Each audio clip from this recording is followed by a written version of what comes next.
లక్ష pension తీసేశారు. చచ్చిపోయిన వాళ్ళకి తీయకుండా ఎట్టుంటారు, కానీ కొత్త వాళ్ళకి ఇవ్వాలి కదా వారా. పోనీ 8.5 లక్షల కొత్త వాళ్ళకి ఇవ్వాలి కదా, ఇవ్వట్ల.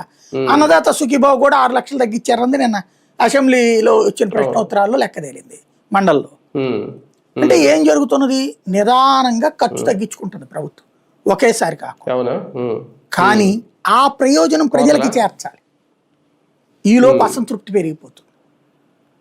ఈ అసంతృప్తిని ఇంకొకటి ఏమైపోయింది, రిటైర్మెంట్ అయిన రోజున వచ్చే డబ్బులు, నేను ఈ చంద్రబాబు గారి పోస్టు లేకపోతే ఇంకొకళ్ళ పోస్ట్ కిందనో కొన్ని కామెంట్స్ అబ్జర్వ్ చేస్తే, మమ్మల్ని పర్మనెంట్ చేస్తున్నారు చేయలేదనేవాళ్ళు, మాకింత ముందు ఓకే చేసి ముందు చేశాక జగన్ ఆపేశాడు మధ్యలో, మిమ్మల్ని నమ్ముకుని మీకు ఓటేసాం మీరు మమ్మల్ని పర్మనెంట్ చేయట్లేదని పెట్టేవాళ్ళ దగ్గర నుంచి, అయ్యా నేను రిటైర్ అయ్యి 2 ఏళ్ళు అయింది అయ్యా ఇంతవరకు నా డబ్బులు పెన్షన్ డబ్బులు రావట్లేదు చూడండి అయ్యా అని పెట్టేవాళ్ళ దాకా కనబడుతుంది.